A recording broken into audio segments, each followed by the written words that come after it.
na monique oyoki mongongo nzambe po Bible ezoloba mes brebis entendront ma voix.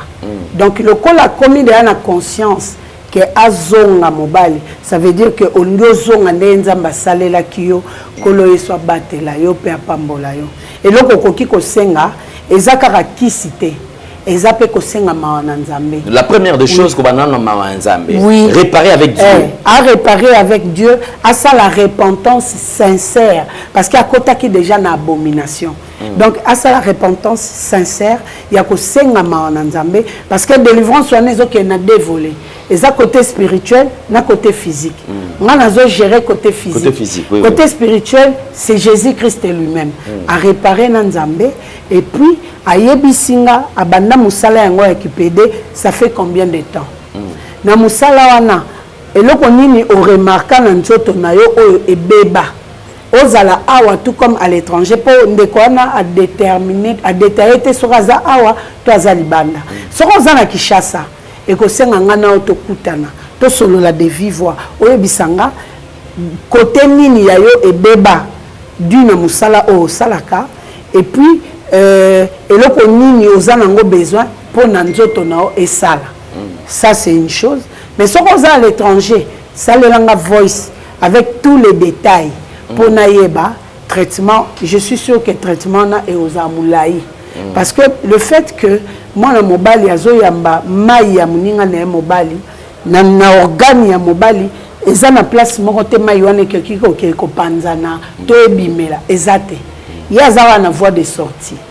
Kokotisa a une voie en antenne. Or, par contre, il y a mobile, il n'y a pas à moi si. Ils ont un barol et jouaka. Donc, et vanda, et bima, et royebaka et loko et sala, ils ont une conséquence. À part que je l'ai to que je l'ai malade, c'est tout. Mais, et pas à moi, mobile, et même à dégâts et belé. Tout le monde a pédé belé. Kobela na bango, kufa na bango, ils sont vraiment misérables. Pour la Bible, les salaires du péché, c'est la mort. Parce que maïwana tant ils ont kende kovanda, ils ont même libum. Voilà. Et police akabango biloko akati. Pour maïwana ils ont sika ya kokendete. Or maïna nzoto moi moi si et vendra premier, 2, 3e jour, ce qui est na matriste et panzani nango. Ce qui est pour na opesa zemite et panzani. Mais kuna bazana option o ya maïwana et panzanate. Alors, ils ont vendu des sycamores. Quand ils ont des sycamores, ils ont pola. Tant ils ont pola, ils ont affecté les organes, la plupart ils ont pédé. Mais si comment on peut s'appeler ça, pour na ekausa ba mai. En même temps, ils ont kausa ba mai, ils ont kausa pe ba organe na yo. Yango nazoloba délivrance ezana dévolé parce que muto akoki ko botisa eloko. Place ezalate, c'est Jésus-Christ. Yes. Or, biso tozaka en mesure ya ko réparer. Ko réparer s'il le faut. Ce petit suana et koki ko réparer te et ça pété. Mais possibilité na yo ko se soigner, ko zonga nanu makasi, ko zongi sa sensibilité en autres parce que il perd même dans la sensibilité. Et ko zongi sa sensibilité ezali. Mais prière na kisi. Nouvelle tendance est faite.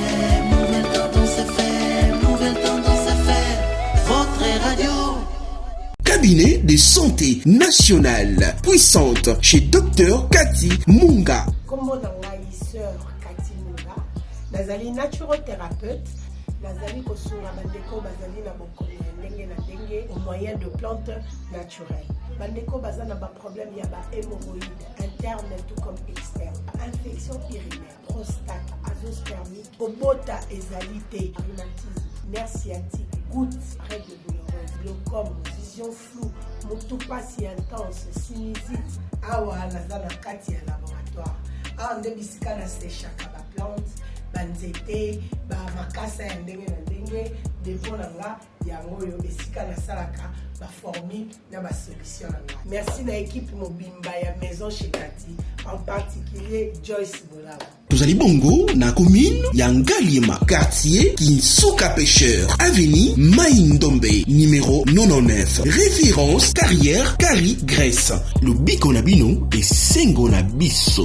Vérité et réalité, votre magazine. Amoureux de la culture d'excellence, mesdames et messieurs, bienvenue à ce tout nouveau numéro. Comme vous le savez, c'est grand magazine qui vous informe, qui vous forme, qui en même temps vous propose un divertissement très très modéré. Shalom, enfants de Dieu. Vous qui aimez la parole de Dieu, soyez certainement branchés. Et nous vous prions d'aller vous abonner sur nos deux chaînes respectives. Nous avons Nouvelle Tendance TV ainsi que Alain Délé officiel TV. Soyez nombreux à vous abonner. Et désormais, suivez-nous sur notre radio Nouvelle Tendance FM.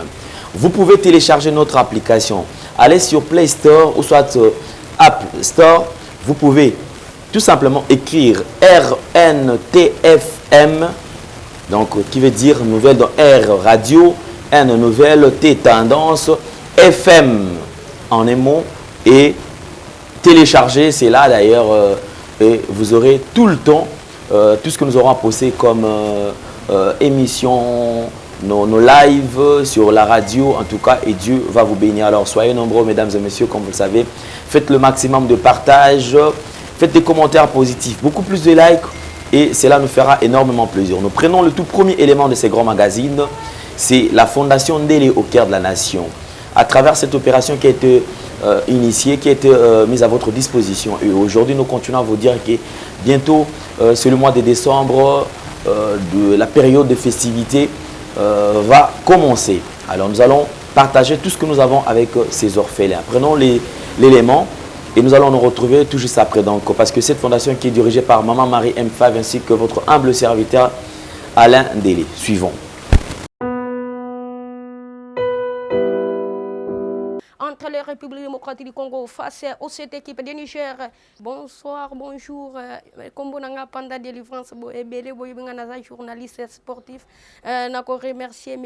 Alain Délé, la fondation Alain Délé, Oya Sungakaba, Oyo Bazanga, Nakosenga Nabatu, Oyo Nyonso, Bazamo Tema Malamba Lunga Kosunga Bani, soutenir fondation Alain Délé. Bamekape kosunga bato bazanga soki batu mibale to misatu bazana Congo lokola mesi Alain Délé toko tombola Congo na biso tanton lobby tozoluka bat o bako soutenir Congo na remercier monsieur Alain Délé na fondation na ye mutu ayeba koza ayeba kapasi o batu bazanga akabela bino pe batu bozana mutema malambo meka kosunga bato bazanga Chana 2020 Moussa il trouve qui les bancs parler congolais inonga banka indumba et ça c'est toujours ça passe en côté. Merci Nzambe asunga monsieur Alain Délé na fondation. Merci. Nous sommes de retour sur ce plateau. Infiniment merci à vous, mesdames et messieurs. Je crois que vous êtes avec nous et vous allez continuer toujours à nous faire confiance, comme je vous ai toujours dit. Là, c'était quand même l'élément de Nouvelle Tendance Télévision qui vous a proposé la Fondation Ndélé au cœur de la nation ainsi que l'orphelinat Famille du Cœur Christ Rédempteur. Merci à Maman Marie qui dirige cet orphelinat et merci également à votre humble serviteur Alain Délé. Soyez nombreux à participer. Nous avons un réel plaisir d'avoir ce plateau. Elle est déjà habituée de ces plateaux. Elle est naturothérapeute, une femme intelligente, battante, courageuse, qui depuis un certain temps s'est décidée de mettre tout ce qu'elle a comme connaissance à la disposition de ses frères ainsi que de ses sœurs. Voilà la raison pour laquelle nous la recevons encore sur notre plateau. Donc c'est Maman Cathy Munga, déjà au Boyebi et à Nation Puissante. Maman Cathy, bonjour et bienvenue. Bonjour Papa Alain Délé. La santé, ça va?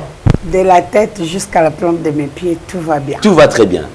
Merci, vous faites la fierté de la femme africaine. Et d'ailleurs, nous encourageons toutes nos mamans à être toujours bien habillées comme ça. C'est vraiment classe, c'est propre. En tout cas, merci beaucoup. Merci Papa Alain. Sinon, et les boulots, ça évolue? En tout cas, par la grâce de Dieu, je ne me plains pas. Okay. Tout va bien. Les gens commencent à s'habituer un peu avec le prix parce qu'avant, les gens déclaraient non, mais ça coûte quand même un peu cher et tout. Mais ça va maintenant? Non, ça va. Je me dis que ceux qui battent Bazoya, c'est parce que quelque part, ils ont été convaincus. Attendez, Tokenaba Wenze. Les locaux qui ont banali Angoulou. C'est un bon on ils ont répondu à Angoulou. Je pense qu'au côté de Moulongwa Soso, au côté de Moulongwa Mipandi. Donc, à Tabiso, à Nakishasa, l'hôpital Nyoso, tout est Batubakenda. Nous sommes non, qu'il y a 51 donc, pour la santé, il y a une question à choix. Il y a que aux autres bien OK, qu'on se soigner pour eux bien. parce que nzoto ozokangela ngo motema soki ebeli ozana possibilité ya osala eloko moko te. Moi je pense que pour la santé na yo et puis pour l'assurance qui si on a zone là c'est bon, il n'y a pas à regarder les chiffres. Ok, merci beaucoup maman Cathy. Alors je crois que nous allons essayer un peu de nager par-ci par-là pour nous permettre enfin quand même Bandeko de comprendre très bien. Oui. Et je crois Bandeko m'a demandé toute la question. Depuis un certain temps, les gens, tu as vu que communauté, pas seulement la communauté congolaise, plusieurs communautés africaines et comment on a un problème surtout côté Mibali. Impuissance sexuelle et éjaculation précoce.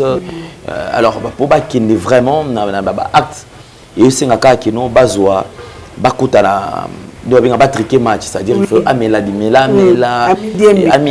comme ça. Il faut tant aucune consultation, la munganga na yo ouvertement. Na betara c'était awa. Il faut que le bas ouvertement. Bango siko pona bango te, omoni biso na poto, nande to sala musala makasi na kenda na sali check-up, biso to sala check-up chaque 3 mois, ba moninga hémorroïde te. Hémorroïde o mundele aza en mesure ya komona. Eza hémorroïde o ezobimisa mosomba libanda. Et puis solution ya mundele ezani kokata, kopesa o anti-inflammatoire, bakangi singa bazongisi point barre.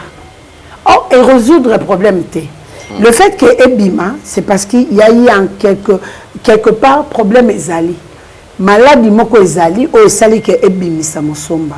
Alors, tant que bango bakati, et loko ebimisi yango ba résoudre te. Ba pesio par contre calmement, pona ekende kaka ko soulager on ba douleur, ba soigner yango te. Yo moko muto ozolandanga ozoyeba pe depuis basala opération et améliorer situation na te. Ozara na et calmement juste kaka. Et calmer les douleurs, mais et soigner les thé. Yo moko zomona que faiblesse sexuelle aux aki nango ezakaka. Éjaculation précoce nao ezakaka. Et comme il coûte outil ko kondisa au verge, comme il tina ba impuissance, au recouvre maintenant peut 2 semaines, 1 mois boy. Papa a simba mama te. Pas parce que azana tante parce que nzoto na ye moko omi yokate. Siko yebisanga hémorroïde yozo kumisa. Ba soignanga ngo déjà na poto naza un problème hémorroïde te. Si vous avez un problème, c'est vrai, aucun hôpital va saluer l'opération, va passer au anti-inflammatoire. Mais résoudre le problème, anti-inflammatoire, on n'a pas parlé, et ça peut soulager la douleur, pour calmer la douleur. Mais si une maladie, à mon côté. Tout à l'heure, tu as un témoignage, il y a un couple moko, au bazana Australie, batindela kinga témoignage na bango moi si mutazoloba na tindela ki bango cure ya hémorroïde. Alors bande konangai to se voiler fasté. Atata ngozaki ana kishasa to yebaki ke mindele baswanyaka hémorroïde te. Hémorroïde baswanyango na kisi ya bokoko. Et puis kisi ya bokoko il faut kutana na mutu oyo azosala kisi ya bokoko ya solo. C'est vrai na domaine na biso ya lokuta baza belé asangisi kama titi kati banzeta tindelio lokoza musika o réclamer nini abitaka mai salaka bo omona eloko salite menga nazo yebisa bino avec de preuves à l'appui boko yoka témoignage ya couple wana hémorroïde ba symptômes nango ezali nanu nini hémorroïde e bandeli nango e bandaka mukongo pasi Mukongo pasi, au comment on a crampe na makolo. Un sur autant quoi déséquilibre. Na faut pas peur que quoi. Donc on a déjà eu que eza hémorroïde. Eza hémorroïde de bandi. Tango bandi yo ale banjo katao appétit. Ozoli esu bien te. So lié muke otondi. So lié muke otondi. Likolo nango okomi koyoka ba ballonnement libumo comme ça ba aux à l'aise. Tant aussi si wana okomisko na bagaz pour ça la ndeni et betio et kei yo kanisi peut-être et ça la ngabon ici la raison raté et kei tango ya et yé na formule mususu et yé sikoyo ba constipation bandi constipation makasi difficulté à sel so umel nango et sel net epemi tango ozonga tour wana okomosala sel ya makila au sali sel na suka yango makila ebimi mususu pe ovandi na poboy makila na makila on dirait sali hémorragie on dirait zoki au mona pe makila ya sika soki oleki wana epemisio après et est-ce qu'on a ba sel ya zei on dirait batofina, on dirait babilo mobe, mais oyo kalibumu pasi. Tant que nous ça celle il y a malongate, il y a bazei zei wana. Ce qui aussi ici wana au lukeli en solution té. Et bandio peut ça aussi koyo dégoût sexuel. Comme ceux qui moi si le quoi mobile, ce moi ça symbio comme on a le quoi dérangement. De la même manière na mobile. Si quand on ici la wana ezongi et comment ça jusqu'au gaz pamba tout le temps zo ça ba gaz ongunza ma gaz hôtel ma gaz so saline des rapports sexuels kutunde ma belle sous surtout pour moi si au comment ça la ba paix vaginale comme bimana désordre so comme que changer position ouais payer la moulaïtra donc ma bé et pas moi si c'est au comme na ba kawana et fungoli aussi ko ba partie intime.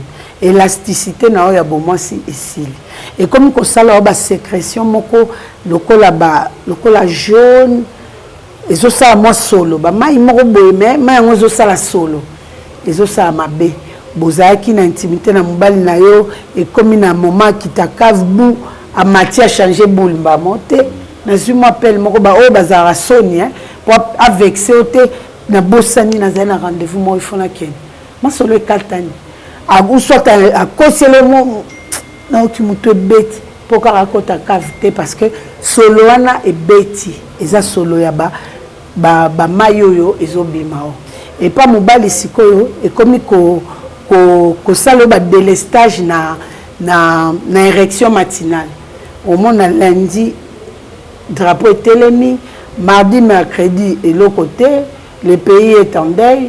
Jeudi et télémi, l'homme soupe une semaine, drapeau bougé, drapeau zaranase. Ou soit tu veux bouger et les kati télémi mais c'est molle, c'est pas dur. Et là, tant que nous autres la babilo kwana ozolu kelango ba solution té. Et yesiko kota mobali et condici bâton de Moïse. Bâton ezaki na 17 comme na 15. Ezaki na 5 cm, ezongi na 3.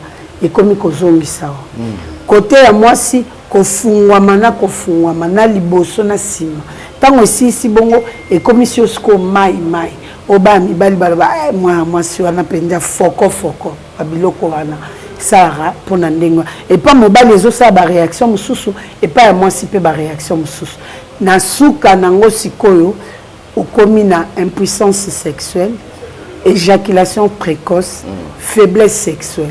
Si on peut beaucoup mati na bâton et konda, c'est que l'équipe déjà une année. Ce qui m'a emballé à l'obioté, n'a remarqué que tout bord n'a à l'équipe déjà une année. Parce que et sali bas symptômes on a nion à lequel on solution té aller et condition vierge. Si on a mis bali ba kenda hôpital na moment tant moni et bimi et penza. Maintenant, ça commence à le déranger parce que ce bimi est comme si sous faible makas, sous penza, yona poto boy, on y tiré kaka bou, au sopani, au koti kutute, on y banda kaka, au sopani. Mususu pe ko pe so temps ya kokota, na kokota na ko sopana. Donc et compliquera la situation makas. Yango ezo sala que ceux qui n'a tout nio papa hémorroïde ne sali combien de temps. Et ça pour nakoye ba traitement na yo et ça déterminé par rapport il y a temps au sali na hémorroïde. Hier so ka maman ba kis na hémorroïde combien au petit prix. So ko lobi na été na ngina e baba détail et umeli na vraiment na détail te me umeli. A lobi o ba kis na bino ne sala raté qui se président na sombi mbongo belé boy na moni rien. On moni rien parce que c'est parce qu'il n'était pas azaki ouvert. Voilà. Na moment échange na muta retraité ya zalaki ouvert. Ya zalaki ouvert à l'obika na remarqué en bas 2-3 semaines. Na remarqué en 1 mois. Il peut pas traiter par rapport il y a 1 mois 2 semaines. Oui, parce que ici ceux qui ont les ici et comme la mutu poison dans d'autres. Faut pas ça la quantité oyo esengi pour la malade. Mais par rapport ya ndenge yo expliquer nga na pesi yo quantité wana. Tant mususu na diminuer l'efficacité mususu po maladie no eza temps muke. Or ozomi sungate. Il faut le banangai et ça la ngai yango moni na senga bango soko zwingate salela nga voice yebisanga mama nga nazobela hémorroïde et salinga tamboy ta tala ba symptôme na remarka boye. Tant on a yoka voice wana ndena osalela okisi en fonction ya voice on a yoki. Voir même message c'est la même chose. Bango sko baloba te atunika na landa émission na yo e ba kisi ngo te ka combien. Qui ces autres dépendent de la consultation. N'a pas tout nazo consulter. Même si on va consulter, après si on a qui c'est que nous portons non en dehors de la consultation, en dehors de la route que l'on qui se n'a pas sûr que ce qu'on l'ignore sont en état porté. Là il faut ça la bouille. Là il faut ça la bouille. Il faut ça. Ce qu'on respecte, au moins on a que ma cambaba hémorroïde extrême on a aux anote. Mais bango baolo ba vérité. Si qu'on a soigné yo n'engeni. Il y a aussi un souci. Ils ont un cas, ils sont un peu liés à vivre les lots. Prenons par exemple le cas de Ndeko Kwazali PD. Parce que d'ailleurs, vous avez équipé un témoignage. Ndeko Moko Aza PD. Oui. Il y a déjà le goût de femme, ils ont la racheté. Oui. Mais ils ont besoin de zonga. Mobali avant d'accoucher basi parce que à mon avis effectivement musala ngo ils ont peine à les tomber oui à mon avis est-ce qu'on est aboyé qui mobali langa ta son abina zonga quel est le rôle na voilà pour jouer les sous-sous et pas moi si alors du coup comme on a besoin ay basoki akoki possibilité à ko sécuisayer c'est-à-dire organe na et zonga les sous-sous oui et ben appelle ko sala musala na normal oui en tout cas papa Alain mutuna neza makasi Eza makasi parce que ça va dans le même sens pour Ndeko nanga oyo ya PD. En tout cas, na monique oyo ki mongonga nzambe. Pour Bible ezoloba mes brebis entendront ma voix. Donc le col a commis de la conscience que azonga mobali, ça veut dire que ongo zonga nzamba salela kiyo kolo eswa batela yo pe apambola yo. Et loko koki ko senga ezakara kisite. La première des choses qu'on va réparer avec Dieu. À réparer avec Dieu, à ça la repentance sincère. Parce qu'il y a côté qui déjà une abomination. Donc, à ça la repentance sincère, il y a que parce que délivrance soit a dévolé. Et ça côté spirituel, na côté physique. On a géré côté physique. Côté spirituel, c'est Jésus-Christ lui-même. À réparer Nzambe et puis à yebisinga abanda musala yango ekipede ça fait combien de temps na musala wana eloko nini o remarka na nzoto na yo oyo ebeba ozala awa tout comme à l'étranger pour ndeko wana a déterminer a détailler sur aza awa to aza libanda soko zana Kishasa ekosenga ngana otokutana to solo la de vivre oyo bisanga côté nini ya yo ebeba d'une musala o salaka et puis eloko nini ozanango besoin pour nanzoto nao et sala. Ça c'est une chose.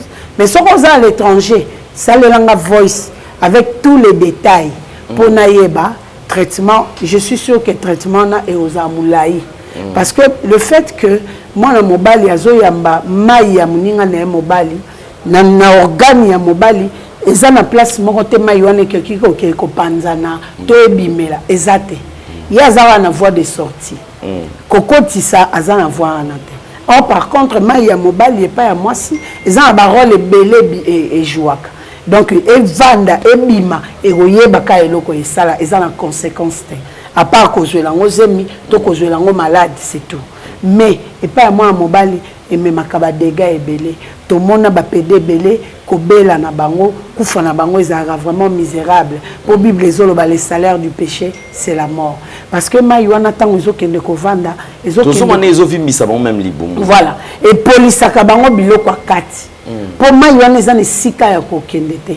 Or maïna nzoto à moi si et vendre premier, 2, 3e jour, ce qui est na matriste et panzani nango. Ce qui est pour na opesa zemite et panzani. Mais kuna bazana option o ya maïwana et panzanate. Alors, ils ont vendu des sikamo. Quand ils vendent des sikamo, ils ont pola. Tant qu'ils ont pola, ils ont affecté, organes naé, malem, ndo monaka. La plupart y a pas pédé. Koufana ezarka libumu vimbi. Sora lobia au kokate. Azo sumba michopo o lingate o sepea na ngote. Ezali du na ba maywana na ba pratique wana. Mais si comment on peut s'appeler ça kisi moko boye pona ekausa ba mai en même temps ezo kausa ba mai ezo kausa pe ba organe na yo yango nazoloba délivrance eza na deux volets parce que muto akoki kobotisa eloko place ezalate c'est Jésus-Christ. Yes. Or biso tozaka en mesure ya réparer s'il le faut. Ce petit suana ekoki ko réparer te et ça pété. Mais possibilité na yo ko se soigner, ko zonga nanu makasi, ko zongi sa sensibilité en autres parce que il perd même dans la sensibilité. Et ko zongi sa sensibilité ezali. Mais prière na kisi. Sans ni là na celui qui tokangami na prière aucun résoudre peine physique na spirituel mais celui qui si ezoka côté physique côté spirituel ezozoate. Donc voilà. En tout cas, c'est très important, Maman Cathy. Mais avant de expliquer aux awa, il y a une question en fait qui me vient toujours en tête. L'élo, na ambiance ya couple, tout est comme ça que débat mon na Cathy groupe. Oui. Dès que moi le bi non. D'ailleurs, ngai commis très important pour na kobala. Na okina kobala te mutolo ki nona zelana mbali ti to ke na nous dénonce. Donc pour ngai tant to linga na mbali to fandi donc il faut na yeba ngamo mtona provoquer il faut na yeba ka centimètre à combien. Oui. Il faut na yeba ningini ne sa ila ka musala. Il faut na yeba na kati na nga e ozala ningini po c'est après qu'il n'a pas s'engager. Donc na lingi te na kineno côté suzana ngo bien mais côté na bien te parce que na ko bima libanda. Si. Lelo bandeko mibali ebele, qu'est-ce que à la base il y a que perdre peut-être le goût cause on a dégoût à moisi. Oui, c'est vraiment très capital. Au moni eloko ndeko ana lobby à cosité parce que ma balle ya lelo tozokuta na ba surprise ebele ozomona batu na fiançailles bazala qui vraiment amoureux, attaché, attentionné, babalani 1-2 mois. Moi c'est à comme une ngamo kuna mbaya comme na ngamo kuna mususu ku basala assemblant na 2 mois pas et sauter ba panzani parce que ba surprise ezebele na basi le kwa na mibali pona nini ba maladie o tozo benga ba infection urinaire eza à la base ya ko bebisa nzoto ya mobali le kwa nzoto ya mwasi ba hémorroïde eza à la base ya ko bebisa nzoto ya mobali lokola nzoto ya mwasi tokoki kopesa na bakado tokoki kopesa na bolingo sans relation sexuelle couple ana et okende musika te à moins que to sangana lokola groupe de prière tozoya to bondeli to sisi to panzani mais libala biloko ana nyonso eza na kati mwasi ya kolinga mwana mobali ya kolinga mwana libota ba kolinga ba mona fui ya bolingo na bino tant que biloko ane zate eningisaka bolingo ngana tokoki ozala na biso na même accord mais famille koyeba accord na biso te tongo nyonso bando ya kotungisa mwasi na yo tongo nyonso bando ya kotungisa mobali nanga alors soki tosangani bongo yango nde kosunga biso po tozala en couple biloko ebebisaka mobali a perdre les sentiments. Toi, moi, si à perdre des sentiments, c'est des choses. Hémorroïdes, infection urinaire. En dehors, il y a kolobake, mobile nanga belara prostate, toi, moi, si nanga belara tension, toi, mobile nanga belara sucre. Pour babilo ko anape et bon maka sentiment et baby saka côté sexuel. Mais façon ya ko remédier nango ezali. Parce que bato bazo mela bakisi attention. Ya mindele c'est vrai que tension bango ezozala stable mais ba comprimé na ka ozomona mbuma mikie wana et que ndaka ko boma fonctionnement ya nzoto ya mobali biloko eza ya matière ya production et que ndaka ko boma yango à petit feu ezoboma ti mona mobali comme na carence ya sperme mais azana na problème ya infection te azana un problème ya hémorroïde te mais sperme accueilli ko sala tant comme un moment que éjaculé mu pepe kaka sperme ezate eza dû na biloko wana babilo mususu mobali akoki obela na hémorroïde te mais kisi ya diabète o amelaka yango pe ebebisaka côté sexuel ngana boyi te bamela bakisi na bango ezo soigner bango pour la tension pour la diabète mais ezo boma bango côté sexuel couple nini yango ekovanda toza ba jeune soki tokolina nous ça va toza ba jeune nzoto ezosala makile ezotambola ale yo mobali na asimbaka ote to mwasi na asimbaka ote couple ane kozala na elengi les années lengi to mona balamuki esika moko mais oyo 111 okuna kangi elongi parce que satisfaction exacte parce que le sexe détend les nerfs le sexe soulage rajeunit et changera même na humeur quand la personne est satisfaite humeur n'a échangé, a commis détendu, a commis koseka, a bien, a se déstresser en même temps. Mais tant au côté on est fonctionné, ce qui est mobilité, moi si déséquilibre et cause à la caca. Très important. Merci Maman Cathy. Sinon quand même, question est très très capitale pour Mandeko Ebele. Tout à l'heure, awa bilo Ebele zali kosala ki mutu azala collé na impuissance sexuelle, azwaka dégoût. Il y a ndeko mwasi. Est-ce que tu as déjà pensé il y a ça là peut-être produit mon qui permettre mon tata ceux qui n'ont habilité mais et ben na permettre à garder ba cellule et ça en forme pour ceux ba cellule ba ni peut kufa kufana l'état le traiter en côté et qui ko affaiblir côté est-ce que ça déjà na produit mon moteur qui comme la to beli obélité ou qui ko za la déjà na disposition aux hommes là oui produit ezali lokola tanga bio na tetanga na lobakango à chaque fois loba peut-être bande coton sous oubli ou tonini na lobakango à tetanga à renouveler la cellule à renforcer le système immunitaire la même chose pour natanga bio azo renouveler azo prévenir yo contre plusieurs maladies yango na lobarabo zela tebo bela tanga bio azana jus ya komela tous les jours tetanga azali tio ya komela tous les jours ozala maladie te mela yango okomona que okozala na ba okobela bela te namona ko papa à chaque fois azobela rabino au sujet ya tanga bio au sujet ya tetanga que banda koma komelango ba maladie azalaka na nango lisusu te ndenga azalaka chaque mois il faut abela azalaka nango te eza ba témoignage vrai tozoya nango te pona ko flatter bino tetanga onde ti biso tomelaka ndako mobimba tomelaka ngo tous les jours et puis yango ils ont remplacé kabatino oui ordinaire za te yote o eza o melango lokola kisite eza bololote eloko morote ozuka so ngi pes o tia sucre o tia na sucre so ngo mela pes sans sucre eza na kaka liango na lipa o mikate eza na problème mais batu mingi la plupart ba mona kisa bokoko kaka il faut abela pour melango oh biso to melaka ngo tous les jours parce que tozo tambola olie na zela na belle hémorroïde et bloquer nga e ko kanganga musala na melaka nga chaque jour na melaka bouteille na nga moko so na sina kei musala na nga na sisi na poko to na zonga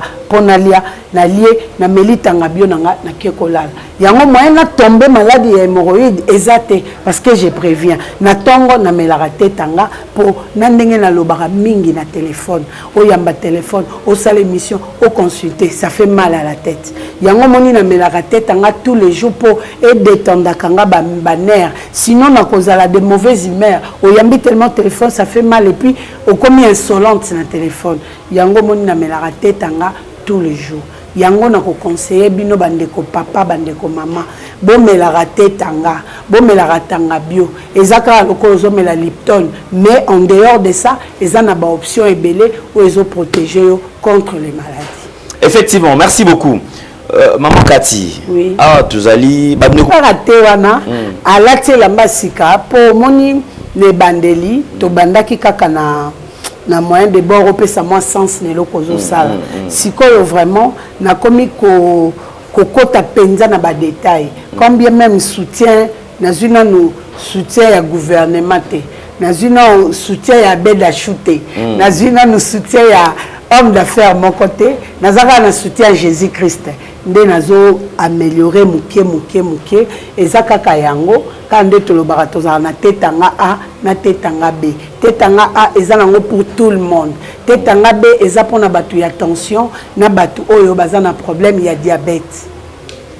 OK o siko ezali tetanga 1 to 2 oyo 1 ah OK d'accord donc c'est-à-dire to na tetanga toza na deux sortes tetanga 1 na D 1 ezali pona batu nyonso obela te mela na yango tetanga D ezui nuance mosusu pour ceux qui ont le problème il y a tension bazana problème il y a diabète oui ba problème il y a ba rein OK yango zali ko doser ko filtrer ko nettoyer ko booster pancréas et biloko wana pour remarquer yango faut melango pendant 3 mois minimum maximum 6 mois mais 3 mois déjà tant aux hommes mélango, aux hommes on a amélioration, aux hommes on a changement, aux hommes on a vraiment amélioration ma casse na niveau de santé. Ok, merci beaucoup maman Cathy.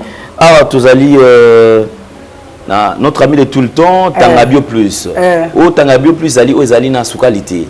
Donc, ils allaient Tangabio, ils ont mis balai le cola, ils tanga relaxant, ils allaient 1 à 2. 1 à 2. Donc, tout le monde na Tangabio, ils allaient na Tangabio. Bio plus na sans sucre. Na sans sucre. Donc, ils allaient sans sucre, bio plus oyo. Bati moi na nakati. Au moins papa la maîtrise on peut y amonde comment on a représentant parce que on a allé expérimenter. Pourtant boyamba sima moment étagère Tangabio commis à la nouvelle tendance. Et si le kei et puis les explications ah ba témoignage nyonso on a kangami na bengi score en forme hein katia na kangami. Sinon les explications te repé sabino. Mais oui. Tout le monde a tous allez la pyrito ils allez antibiotique hein antibiotique na biso pyrito ils allez pyrito 1 à 2 A la B ta maîtriser en casse parce que pyrito tous allez na yango ils allez ko jouer rôle ni ils allez ko traiter nini pyrito ils allez antibiotique au papa là simbi ils a B A ils a jaune B ils a vert pour nani A ils allez ba infection urinaire au cas peut-être place au bandai ko suba ils ont mal entretenu ba toilette to ba caleçon zo repassé te to place aux autres tanda bilamba na yo ba ndindi banini ba infection ana pyrito A ils ont résoudre pyrito B siko azo yande ko kanga ba infection o amakasi ba gonocoque ba staphylocoque ba varicocèle ba syphilis yendesko ayaka ko attaquer yango mais okoki koyana no awate sans pour autant banda na A aza lokola azo laboureux mabele abalusi mabele alongoli babiloko nde to benga ba mauvaise herbe alongoli aletango mama na ebe azoya zo pikola po ba syphilis wana eza ba infection o ekendaka difficilement okoki omelela on peut kisi 3 mois rien on me lit 6 mois rien mais yé azo résoudre ba problème wana pe bato bazo témoigner résultat ezo za malamu. Merci beaucoup. Ici nous avons mon papa, c'est ça. Mon papa aux ali poudre. Aux fraîcheur à laine. Aux fraîcheur à laine. Voilà. Aux fraîcheur à laine parce que témoignage dans les ali au tchana souka donc au kabana bino na ba témoignage différents témoignages pour quand ça te oté tous autres tricate. Donc juste ali rubrique tu vas noter là bino quelques témoignages ya ba oyo ba expérimenter ba utiliser yango. Yo mutuzara na Solomon munoko et si la raté comment ko indisposé bato oloba na oza muta oloba mais o ka oloba te pour nini solo o ko indisposé bato alors comment mutumo timide alors que tu n'as jamais été timide la solution est enfin là qui te permettra au bandako moni maïlo zanango au bandako exposer on a mis sur bato sans crainte sans problème tout simplement parce que ils allaient biloko sous ils allaient liés na zoto na biso moko alors on ne peut pas comme condamner le ko nzamba trouver solution pour na yo yango c'est-à-dire aux ali pour na ko tia moi sola ki to na kati ya monoko fraîcheur na monoko ye aza kozongisa éclat ya mine en dehors de ça zo sukola lolemo moi lolemo ezaka pembe ani ça lolemo kilo a sukola ngo zonga rose en dehors de ça azo renforcer émail bandeko bazaka zo brosser maquiller zo bima bato bazaka tout le temps na bapota na monoko on a kokolia na gauche te nazo kango vimbi na kokolia na droite te naza na pota moko boy bato bazoka facilement na monoko baza na problème ya manque ya vitamine C et fraîcheur à laine oyo akoya pour renforcer non seulement la vitamine C on remarqué que bapota ozoka pamba ezate okomo mela ma malili facilement okomo lia biloko moto facilement bato baza difficulté à lia biloko moto difficulté à kolia komela biloko malili parce que sensibilité eza vraiment makasi bakokara koleka côté ba gister ba okata mabende na bangote parce que ezo sala mutu passe ezo sala mingai fraîcheur à laine d'azo résoudre. Alors fraîcheur à laine on va utiliser on nengini les allez causer poussière monter au meli au normalement ce qui ba possibilité nzamba pesi na mikoloko ya il fait ça en pâte les appels dentifrice mais le quoi on a na possibilité on a te yango na tiango en poudre pour et ça la bien aux huit brosses nayo au tient quand même dentifrice après au tremper en ce qu'on a poudre pour coller à ces moments là au coquille ko brosser nango na tongo tout comme na poko de yangwana et ko sunga pour na ba problème.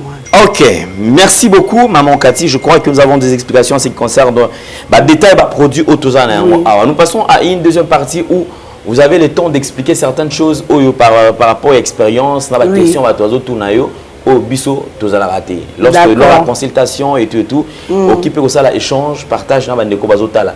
Et c'est juste à la fin que tant maman Katia aussi ça bozo zoaskoyo ba témoignage, il y a bandeko surtout qui ont expérimenté ba meki ba produit maman Cathy pe bazui résultat malamu. Maman Cathy, vous avez la parole, merci beaucoup. Merci beaucoup papa Alain. Merci mingi na bandeko balandi bisika bozali kolo yesu apambola bino. Bino oyo bosali confiance na musala ya maison chez Cathy. Nazongi lisusu na pokwa na lelo pona ba oyo ba yebi ngai te ba o ba komona nga peut-être pour la première fois. Kombo na ngai Cathy Munga, nazali naturothérapeute. Naza ko soigner au moyen de plantes naturelles. Na yango na yaki lelo pona kotali sabino importance ya fraîcheur à laine pona ba entretien buccal na biso. Na kotali sabino lisusu possibilité pona bandeko o bazana ba bandeko bazali na ba problème bandeko bazali ba PD bazolinga bazonga mibali mais inquiétude ezali azoye baté soki nzoto na ekosala lisusu à nouveau na iza ko bisabino tozali na deux volets ezali volet spirituel et puis volet charnel o ezali kisinga la kopesa yo pona kozongisa nzoto na à l'état mais première possibilité ezali repentance sincère ozongisa communion na yo na Jésus-Christ ayoka yo mawa pona koluka kolongola malédiction oyo ekotaki tango kendaki na abomination na yeli lisusu kotali sabino conséquence ya hémorroïde na couple eloko nini ememaka yango wana kolandisama na ba trois témoignages oyo bokoyeba comment vous situer par rapport ya bakisi par rapport ya maladie ndenge nini il faut kozwa traitement na lobi lisusu nga nazanganga te nazali magicienne te nazali mutu lokola yo différence ezali kaka ke naza na grâce o nzambe apesinga na nzela ya ba plante naturelle pour na répondre na ba préoccupation na bino yango tango ozobenganga tango ozoya consultation zala sincère zala ouvert parce que yango nde ko permettre ozwa traitement oyo esengeli pour na lobiko na maladie oyo ezotungisa yo yango numéro na nga ezali 00243 82 20 012 na suka na bandeli 00243 82 20 012 na suka nazali bongo na commune ya Ngaliema na quartier Kisuka Pêcheur avenue Maïndombe numéro 99 kuna référence carrière Carrie Grèce kuna nazali koyamba de 6h à 9h30 consultation 15 000 francs congolais. Deuxième bureau nangai ezali na commune ya Kalamu na quartier Matonge avenue Ikelemba numéro A9 référence derrière la station na Victoire kuna na yambaka de 12h à 14h30 consultation 15 000 francs congolais. Yonde kozo tungisa na problème ya kobota, problème ya ba sperme est comme mai, sperme si la mobilité, pourcentage de vie ezamuke yaka na bakisi ya maison chez Cathy, possibilité ozonga en bonne santé ezali. Ndeko nanga ozo souffrir na infection, ozo souffrir na prostate, ozo souffrir na gastrite, oza na problème ya respiration, aux a problème il y a sinusite, aux a problème il y a bronchite, aux a problème il y a grippe interminable. Il y a qu'à la maison chez Cathy, toko sungabino, bokozong en bonne santé. Ndeko aux a problème il y a cheveux, basuki est comme kokatana, basuki est comme ma bandi, suki est comme kokwea. Na maison chez Cathy, toza na repousse cheveux, ezali wana pona kosungabino, ngai ona zolo banabino nazara na suki te, nazara na suki ya malongate, ba camarade nanga bayebi. Bandeko nanga bayebi mais lelo na koma pe ko benda mo chignon lelo pe na koma ko lelo kutu na ye naturel na tie ni crayon ni poudre, ni quoi que ce soit, pour dire que la beauté congolaise, elle est super, elle est riche. Pour changer un peu, mais naturel et l'équipe à Agnos. Donc sans effort, aux bien, sans effort, aux présentables. Yango nazako benga bino, bo s'abonner massivement na chaîne YouTube nanga, na komboya CM la nation puissante.